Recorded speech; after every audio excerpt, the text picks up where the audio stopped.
I didn't scream when I found out. I didn't throw things or break down on the floor like people do in movies.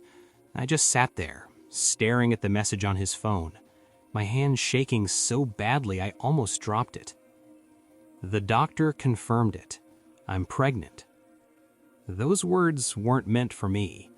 They weren't meant for the man who wore his ring, who slept beside him every night, who promised forever.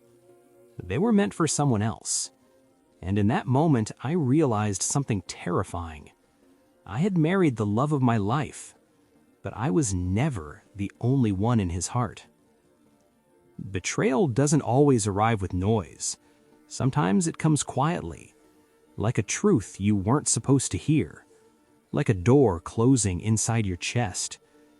I remember thinking, this must be a mistake. Men don't get pregnant. My husband wouldn't do this.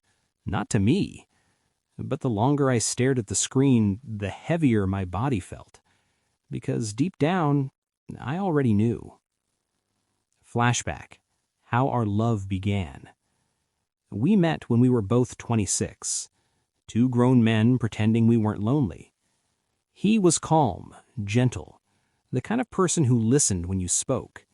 I was louder, emotional, the one who believed love should be felt deeply or not at all. We became friends first, late-night conversations, shared meals, laughing at things no one else understood. I told myself it was safe, but love doesn't ask permission. It crept in quietly, in the way his eyes softened when he looked at me, in how silence between us never felt empty. When we finally admitted our feelings, it felt like freedom. We fought for our love, against judgment, against fear, against the idea that two men couldn't build a real life together. When he proposed, I cried. When we married, I believed, truly believed, that we had won. Marriage, the illusion of forever. Marriage felt peaceful at first. Morning routines, inside jokes, hands brushing in the kitchen. I thought stability meant safety. But love can fade quietly when you stop paying attention. He started coming home later, smiling at messages he didn't share, growing distant in ways I couldn't explain. I asked him once, half joking, "Is there someone else?" He laughed, pulled me into his arms, told me I was imagining things. And I believed him, because trust is dangerous when given completely. The third man, when everything changed. He said he was just a friend, someone from work, someone who understood him. I welcomed him into our lives. That's the part that hurts the most. I watched them laugh together. I noticed how my husband's voice changed around him, softer, warmer. I told myself I was being insecure. Love makes excuses when it shouldn't. I didn't realize emotional cheating hurts long before physical betrayal ever happens. The night I found out, the house was quiet. He was in the shower. His phone lit up beside me. I didn't plan to look, but something inside me already knew the truth was there. When I read the message, the room felt smaller. My husband had impregnated another man. Not an accident, not a mistake. A choice. When he came out, towel around his waist, I was still sitting there. He saw his phone in my hand, and he knew. He didn't deny it. That hurt more than anything else. He told me it just happened, that he was confused, that he never meant to hurt me. But betrayal doesn't care about intentions. I asked him one question. Did you ever love me the way you loved him? He didn't answer. Silence can be louder than words. I didn't cry right away. I felt hollow, like the life I built had collapsed inward, leaving nothing but dust. The man I trusted with my future had shared something sacred with someone else, something that could never be undone. A life. I realized then that betrayal isn't just about cheating, It's about choosing someone else while pretending you're still committed. He begged me to stay, said we could fix it, said love was complicated. But love doesn't grow in secrecy. I packed a bag that night. Every step toward the door felt heavier than the last. I wasn't just leaving a marriage. I was leaving the version of myself who believed love alone was enough. Healing didn't come quickly. Some nights I missed him terribly. Other nights I hated him for destroying what we had. But slowly I learned something important. Loving someone deeply doesn't mean tolerating betrayal, and choosing yourself isn't selfish, it's survival. I don't know what happened to him after I left. I hope he finds peace, but I also hope he understands what he lost. Because I loved him honestly, and honesty is something betrayal can never replace. He was my husband. He was the love of my life. But love doesn't survive lies.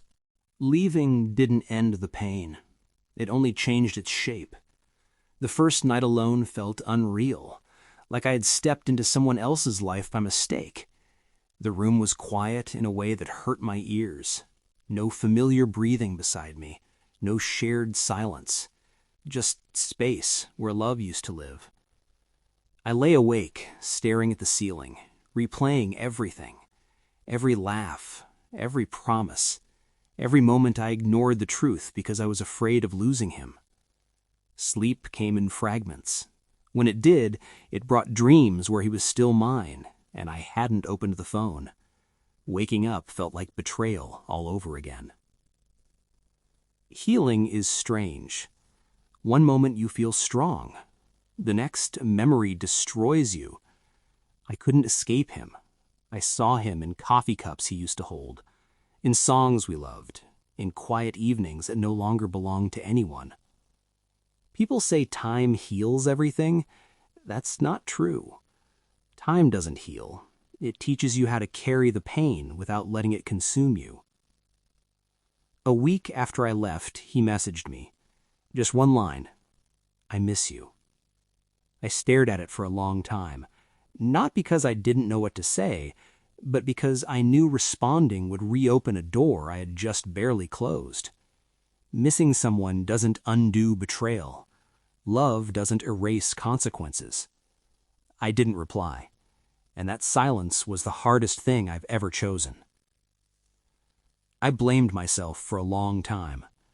I wondered if I hadn't loved him enough, if I had been too busy, too emotional, too trusting.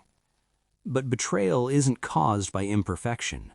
It's caused by choice. He chose secrecy. He chose someone else. He chose a life that excluded me while pretending I was still included. Understanding that didn't remove the pain, but it freed me from the lie that I deserved it. Love isn't just passion. It's honesty when temptation appears. It's choosing your partner even when no one is watching. It's protecting the life you built together. I had given him all of that, and he had given part of himself to someone else. That realization hurt, but it also clarified everything. Months later, I saw him by accident, across the street. He looked thinner, older somehow, like life had caught up to him faster than it should have. For a moment, our eyes met. No anger, no relief, just two people who once shared a future that no longer existed. He opened his mouth like he wanted to say something. I turned away. Some conversations don't need words. I heard things through mutual friends, that he was struggling, that nothing felt the same, that love built on lies didn't bring the happiness he expected. I didn't feel satisfaction hearing that, just sadness, because once upon a time, I wanted his happiness more than my own. But love doesn't mean sacrificing your dignity. Trust was the hardest thing to rebuild. Not with others, with myself. I had trusted my instincts once and ignored them, So I learned to listen again, to notice when something felt wrong, to believe myself. Slowly, I opened my heart, not to another man, but to life. Friendship, quiet joy, moments that didn't hurt. Healing didn't come all at once. It came in small victories. I know now that love should feel safe, not anxious, not confusing, not something you have to constantly fight to keep alive. I know now that betrayal changes you, but it doesn't have to define you. And I know now that walking away was not weakness, it was courage. Sometimes love ends not because it wasn't real, but because one person stopped protecting it. I don't regret loving him. I regret staying when I should have listened to the silence between us. But if loving him taught me anything, it's this. I deserve honesty. I deserve loyalty.